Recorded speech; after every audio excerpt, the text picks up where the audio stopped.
Mercredi Addams, saison 2, partie 2, donc, c'est-à-dire l'épisode 5 à l'épisode 8. Le chef-d'œuvre absolu de Tim Burton.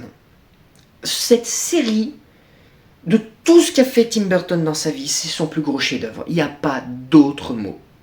Oh, putain, mais qu'est-ce que c'est exceptionnel. Oh là là là là là là là. C'est incroyable. Cette série...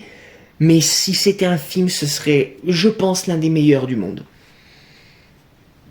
Continuons notre retour à Nevermore avec Mercredi Addams, poursuivons toute l'intrigue qui a été faite et attardons-nous sur chacun des épisodes.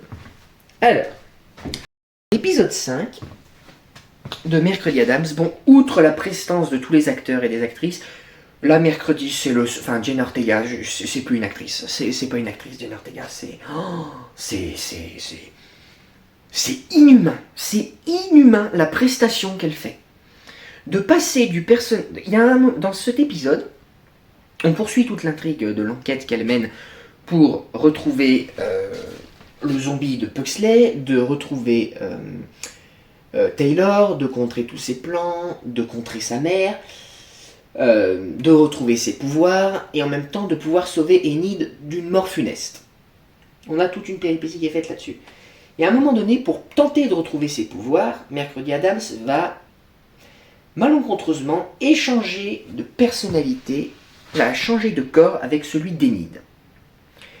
Et là, les amis, on assiste à, je pense, la plus grande scène de tout Mercredi Addams de cette série. Jenna Ortega devient Enid et joue comme le personnage d'Enid. Un personnage travesti, timide, bordélique, anxieux. Et Enid devient Mercredi Addams. Elle le joue un peu moins bien, mais franchement, elle se défend plutôt bien, l'actrice. Hein. Sans déconner, elle se défend plutôt bien.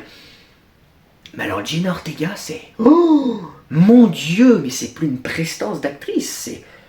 Elle sait jouer qui elle veut. C'est un truc de dingue. Elle est capable de jouer Mercredi Addams, un personnage froid, qui ne cligne pas des yeux, qui a un humour sacaristique, qui a une posture droite, fermée, qui est habillée très élégante, à Enid, en Mercredi Addams, habillée travestie, et qui devient Enid, quoi. Dans le corps de Mercredi Addams. Oh, c'est monstrueux. C'est monstrueux. Alors l'intrigue globale de tous les épisodes, jusqu'à la fin totale, c'est le personnage de Tyler, où on a pas mal de révélations sur son passé, sur sa mère, et sur ce personnage, le fameux zombie qu'on a depuis le début, qui est en fait un savant fou de l'époque de Nevermore, quand il y avait la mère de Mercredi Addams et Gomez. Et on a tout un flashback qui est fait là-dessus pour nous rappeler qui ils sont. Je vous propose d'ailleurs de vous mettre le résumé de la suite de chacun de ces épisodes. Voilà. Et il y a très clairement ici, c'est Frankenstein. Le personnage, c'est Frankenstein. C'est le savant fou qui a inventé Frankenstein. Mais physiquement, c'est Frankenstein. Au travers d'un savoir exceptionnel. Donc c'est franchement grandiose.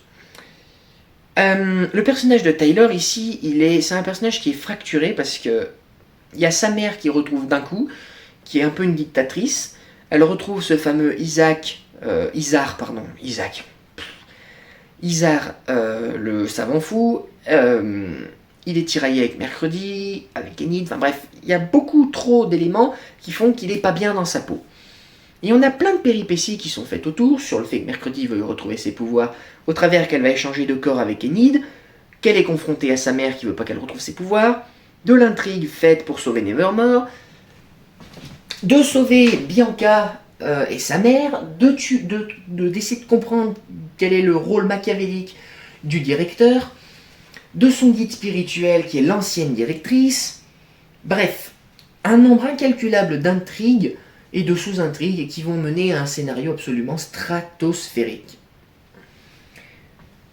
Vraiment, le cheminement qu'a mis Tim Burton dans cette série, que ce soit au niveau visuel, au niveau scénaristique, pour rappeler des grandes œuvres de l'horreur, ou des grandes œuvres tout court, comme Les Oiseaux d'Alfred Hitchcock, comme Frankenweenie, comme Vol au-dessus d'un nid de coucou ou Massacre à la tronçonneuse, Putain, mais dans cette série, oh là là là là là là là là là là, mais c'est grandiose de chez grandiose, il n'y a rien à envier, c'est monstrueux.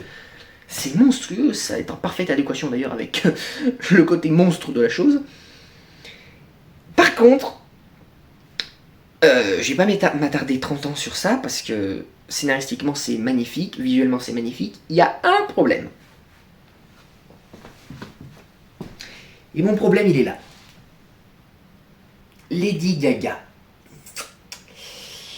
Ah là là là là là là là. Donc si vous le savez pas, elle joue dans la saison 3 de Mercredi Adams. Voilà. Et alors, bon, comme vous l'aviez vu dans la saison 1, Mercredi Adams effectue une danse du clip Bloody Mary sur une autre musique. Et là, Enid et Agnès vont danser toutes les deux sur une musique de Lady Gaga. La musique en tant que telle. Hein. La même chorégraphie, tout pareil. Histoire de faire un joli petit clin d'œil publicitaire à Lady Gaga. Mais ça commence sincèrement à me péter les glaouis que Lady Gaga fasse beaucoup de promotions dans tous les films ou séries qu'elle intervient, notamment dans le Joker Folia 2, où c'est clairement la pub de son prochain album, et on renie le Joker au second plan. Là, heureusement, ça intervient très peu, mais j'ai très peur que dans la saison 3, on se tape ça, et ça me ferait chier. Mais après, la série en tant que telle, scénaristiquement, tout va. Hein. Il y a tout qui va. Je vais vous mettre juste ici, quand même, les quelques points clés résumant sous forme de tableau cette fin de série.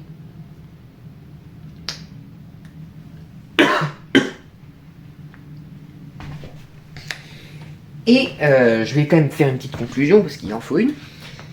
La saison 2 de Mercredi Adams s'impose parfaitement dans la continuité de la première. Le fait d'avoir scindé, par contre, la saison 2 en 2 actes narratifs, je trouve ça assez intéressant. On a le côté intrigue-enquête, et après le côté introspection-rédemption.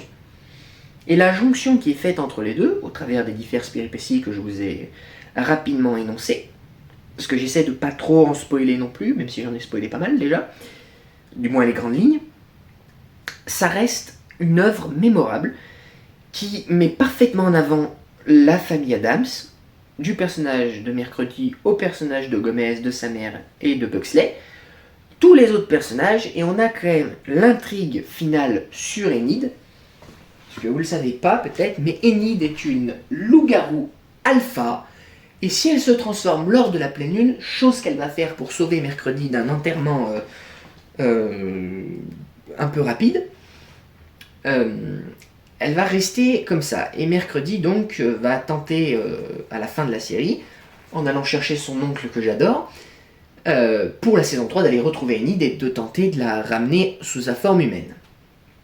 Voilà l'intrigue pour la saison 3. Et d'ailleurs, voici l'affiche, enfin l'une des affiches de la saison 3, que je trouve franchement très bien faite. D'ailleurs, les 3 affiches, saison 1, saison 2, saison 3, franchement, respect quoi. Saison 1, je suis Mercredi Adams, je suis imposante, je suis charismatique, etc. Je m'impose en tant que tel, et toute la carrure qui va avec. Saison 2, je suis plus réfléchi, mais je suis encore plus horrifique. Saison 3, on verra bien. Voilà, j'espère que ça vous a plu. Si jamais il y a un lien en description qui vous amène sur une critique que j'ai écrite aussi, beaucoup plus longue et beaucoup plus détaillée. Et ça vous amène aussi sur les différentes bandes d'annonces de la saison 2. Et sur ce, à la prochaine.